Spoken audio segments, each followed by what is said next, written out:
Hey guys, this is Ted from Ted's Takes on Wrestling. Is AEW dead? Are they done for? I mean, they just had their 5-year anniversary at Double or Nothing, and people are asking the question: Are they going to survive? Are they going to get a new TV deal? Are they completely dead?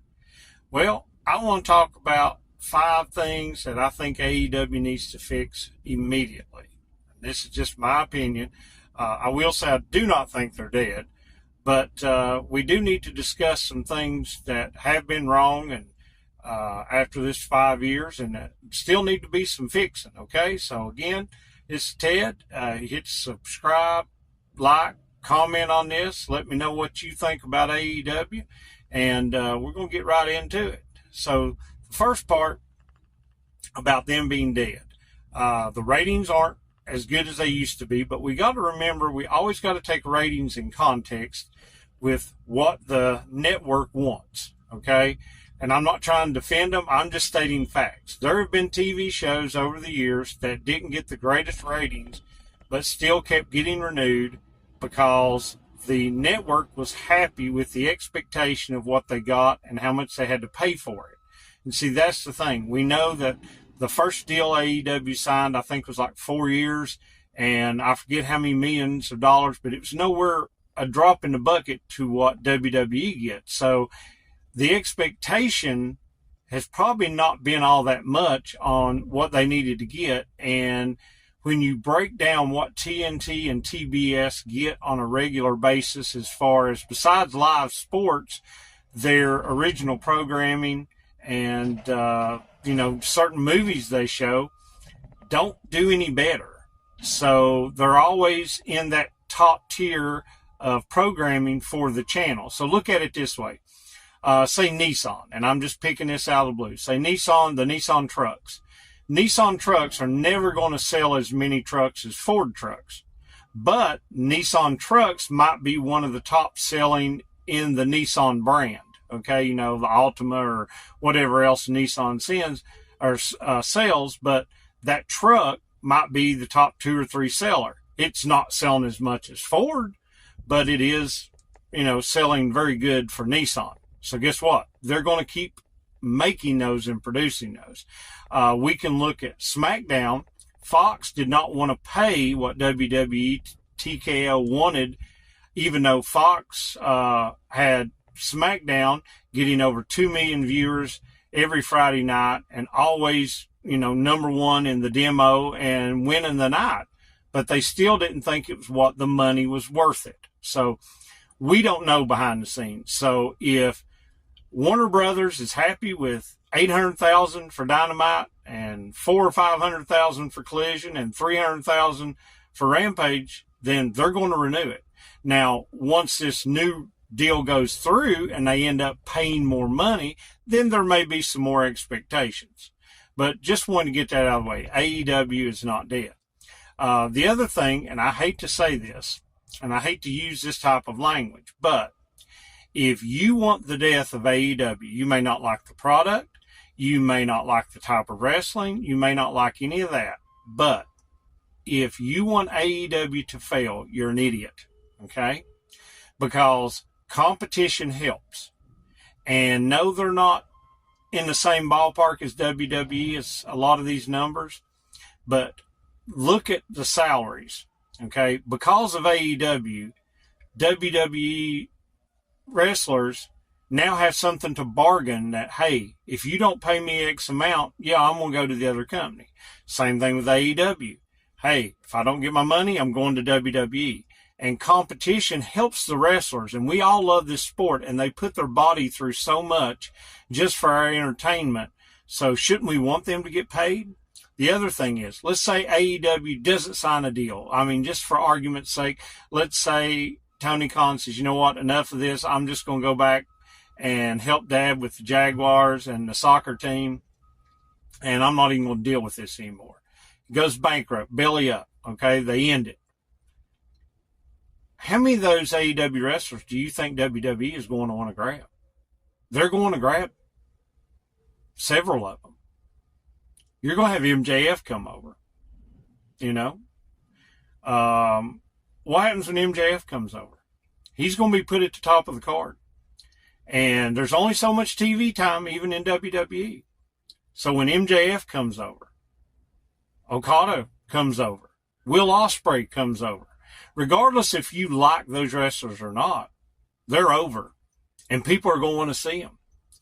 And when they come over, people like LA Knight, Damian Priest, some of those, Chad Gable, which we don't even know if he's going to re-sign. They said his contract was up in a week or two.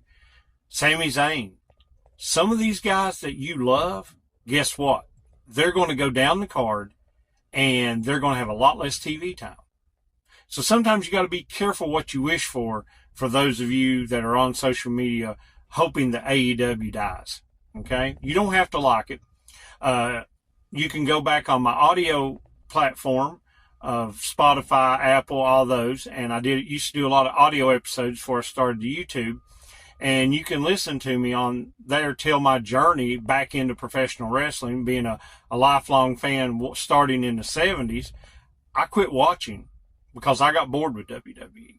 So AEW brought me back into it, and that's what I enjoy right now. But I'm getting ready to tell you some things they need to fix, because I'm not one of these people that say it's perfect. It's not. It's just the thing that I enjoy and I watch more of, because being an adult over 50, married, kids, and now a grandchild, I do not have time to watch every hour of every promotion, because there's like wrestling 6 nights a week. My friend BC Hunter from Wrestling with the Truth, Wrestling with the 80s. I'll actually even throw a link in the description to his channel. My buddy Taylor from Jaded Wrestling TV, I'll throw a link for his channel. We've talked about this stuff. You know, a lot of times you just have to choose one promotion, and then the rest of it, you just get caught up by watching YouTube clips or listening to some podcast or some YouTube channel like this one. So I just don't have enough hours in the day, because I am a truck driver, and I'm working long hours. And then when I get home, I also actually like to watch other stuff besides wrestling. There are some other TV shows that I watch and movies. And I've been married for over 30 years. And men, let me tell you, a good key to keeping your marriage happy is sometimes you got to watch what your wife wants to watch. So guess what? I'm a Hallmark guy. I've watched a lot of Hallmark. So I have to compromise on this stuff. So I can only really devote a lot of things to one promotion, and I prefer AEW. Wrestling, I've said it before, is like pizza. We all love pizza, but we have our favorite restaurants. We have our favorite toppings, our favorite crust. So it doesn't matter. And I'm not here to bash whatever you like, then you like it. But I prefer AEW. There are some stuff I like in WWE. But as far as what I'm going to watch the most of, it's AEW. So that's why this video is about some things that AEW needs to fix. So let's do it. Number one, too many belts. Way too many belts, okay? Especially the men's singles. There needs to be one world championship belt and one mid-card title in singles for the men. And that's it. But we've got the world championship, the Continental Classic championship, the international championship, and also the TNT championship. And that mid-card title, there needs to be one of them. It needs to be the one defended regularly on TV and be like the old TV title back in the Jim Crockett WCW, the workhorse champion. And it needs to do that. So how do you fix it? I don't know. They've got themselves in a mess. Also, Ring of Honor. I think Ring of Honor should be its own separate brand. They should be a hard brand split, and no Ring of Honor belt should even be on AEW television.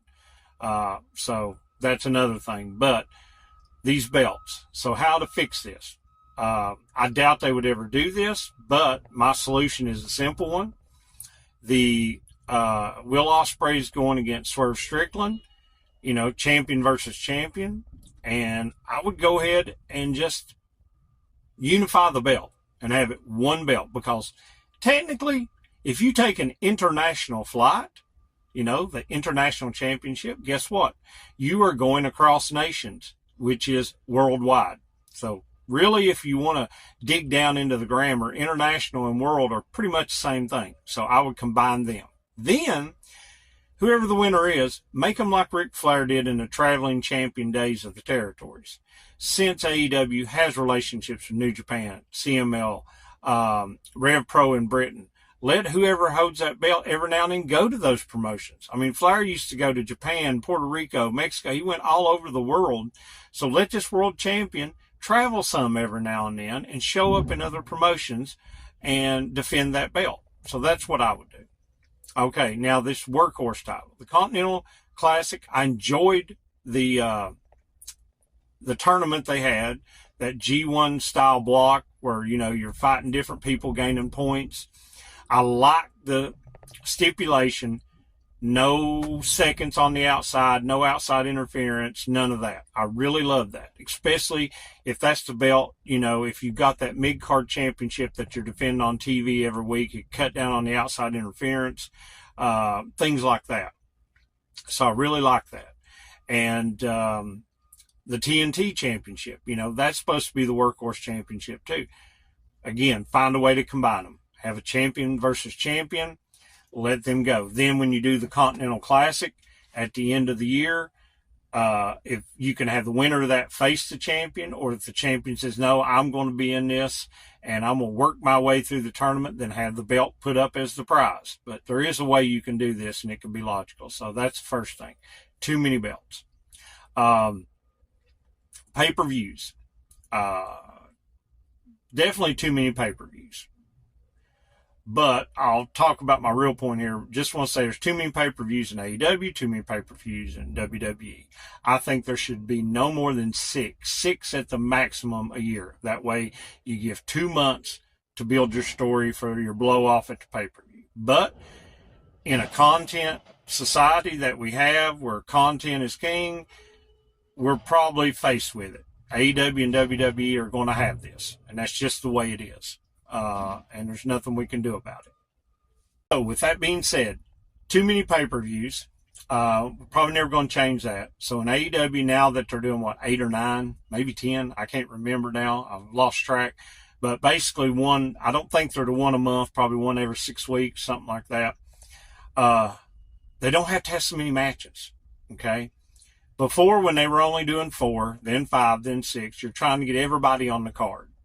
I understand that. But you don't have to do that anymore with having a pay-per-view almost once a month. You can narrow it down. You don't need 10 matches. Okay? Let's stick down to about 7, 8 at the max. You know, because that way if you do 1 or 2 on your buy-in and you have 7, that's still 9. And a lot of people don't even watch the buy-in. I mean, I do just because I do. But some people don't. So, you know, that way, if you keep it to 7 or 8, because this last card, Double or Nothing, I really enjoyed the show. But Orange Cassidy and Trent Beretta did, and I did not need to be on the pay-per-view. Okay, that could have been saved for the week after the pay-per-view, because they'd already wrestled a match on TV. This could have been a main event Dynamite match. Bullet Club Gold versus Death Triangle didn't have to be on the pay-per-view. That could have easily been a main event for a Dynamite. Okay, so there are these matches that could just be a main event on a Dynamite and don't have to. So I'm thinking 7 or 8. Now, I don't want to go down to 5 like WWE has done on some of them, because I think 5 is just a little bit not enough. But still, these 10 match pay-per-views, 11, whatever, way too many. So less than the matches on the pay-per-view. My third thing is too many squash matches. Now, I understand you have to have squash matches, okay? I understand that. But sometimes we don't just need local talent, okay? And, I mean, it's okay to give those guys a chance. I understand that. But there's too many of them, and especially when you have 2 on an episode or 3 on an episode of Dynamite. If you have Wardlow come out and squash somebody, and then Lance Archer come out and squash somebody, I've already seen that, okay? So, too many of those. Now, we know most matches are predictable nowadays, except for when you might get to a pay-per-view, and even pay-per-views, a lot of them, in both companies, AEW and WWE. I can pretty much on both of them tell you when you show me the card before a TV show who's going to win, who's going to lose. So that's why you do need to put some other people in there, let some people lose cleanly. It's okay. AEW used to be really good for that, on just letting people lose. And there didn't always have to be interference, or didn't always have to be that they just lost. And, that is something that I think we need in both companies. But it's okay to let somebody lose, and it doesn't have to be a complete squash match. If you're wanting to build somebody up, whoever it is, say Big Bill against somebody, you have a 2-minute squash match just so then he can talk in the middle of the ring, or since he's hanging out with Jericho can come. Just don't even do that. Just give me a segment. Just announce segment with Big Bill or something like that. Have him in the middle of the ring and let him talk. You don't have to do the squash match to get to the promo. Okay. Then also with these matches, now AEW has done it a couple of times, but I want them to do it more. If you're going to have the title eliminator match, and I like the concept of it. Okay, you don't get a match for the belt. The title's not on the line, but if you beat him or her, then you do get a title match. So do that, but once every 3 or 4 months, let that person actually win that eliminator match, because then you train the audience to trust the process and build up an expectation as, ooh, they might can win because 2 months ago, so-and-so beat so-and-so. You know what I mean? And you build that up to where you're conditioned that, oh, okay, maybe they will win this time, instead of, just always thinking, well, they're going to lose. And I don't know if it's a New Japan thing with Moxley holding that belt, but I really think Takeshita should have beaten Moxley at Double or Nothing. And surprise, but that may be a New Japan thing where they said Moxley can't lose if he's going to hold that belt. So that's another episode for another day. But definitely not as many squash matches. Let some people win those eliminator matches.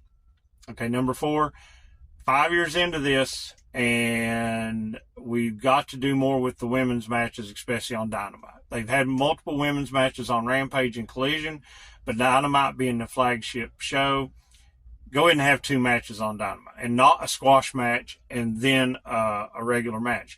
Have one where 2 matches, and no, you don't have to do it every week, but they do need to do it, once a month or once every 6 weeks or something, to put a little, equity into the women there in some of their storylines. So I do think they need more time for the women with some promos, different angles, different segments. They need to do that.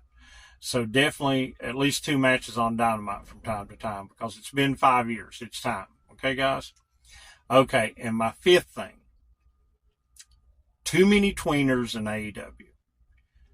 We need a divide between faces and heels. Now, I know people are going to cheer for whoever they want, and I understand that. I myself like the bad guys, but there's too many times that in AEW right now, especially, he used to be more of a cutting line, and you knew who you were supposed to cheer for, you knew who you were supposed to hate. Then once that person that you hate starts getting over, then you flip them. Same thing, the person who is not doing as well and supposed to be a face, and the fans are not getting them over that way, you turn them heel. It's just old school booking 101. Now, I think it was right before AEW started, or maybe right after it started. Cody Rhodes had done an interview and said he didn't believe in faces and heels anymore, that there was these gray areas. Well, that's good, but Cody Rhodes, in the biggest program of his life, where he finally finished his story after he comes back to WWE, guess what? You knew who the babyface was. Cody Rhodes. You knew who the heel was, The Rock and Roman. And what are you waiting for? You're waiting for that heel Rock to come back and him and Cody go at it again. So we've learned this through time. It's okay every now and then to have a program or a match where you've got 2 baby faces and they just want to wrestle to see who's better. And then it sets up a story where one of them turns heel. That's okay. But there's too many tweeners right now, and every now and then you have to have a situational babyface or a situational heel. Sometimes you'll go to a wrestler's hometown, even before MJF turned face, and he was still booed out of every building. When they went to Long Island, he was cheered. Okay, sometimes you do things like that, and you've got these like Clash in the Castle. Drew McIntyre will probably be the babyface, even though he's the definite heel going into, if he faces whoever, with the program with Damian Priest or whatever's going on with Gunther. But over there, Drew will probably get cheered. And I understand that at times. But for the most part, the majority of the time, I really think we need to narrow it down. MJF's back right now. He was gone for a time. Of course, he's going to get cheered. But what'd he say? That, silly version is gone. He's back to hate, hate, hate. So I'm hoping soon he flips the script and gets everybody booing him again. Okay, so we need that. So let's recap. Too many belts. Too many matches on pay-per-views. Too many squash matches. Not enough time for the women. And we need a definite face and a heel. A lot more programs instead of all these tweeners. So what do you think? Tell me in the comments if these 5 are good. If you take one of those out, what else would you add? Okay, so I'm sure there's more stuff. But like I said, I enjoy AEW. And I want to see it get better. But then again, for you guys that want AEW dead, you don't know what you're talking about. Okay, because from a business perspective, it will hurt a lot of people, and it will hurt probably some of the wrestlers you like when all those AEW people migrate over to WWE. So be careful what you wish for. Till next time, don't make mistakes. Trust Ed Sachs.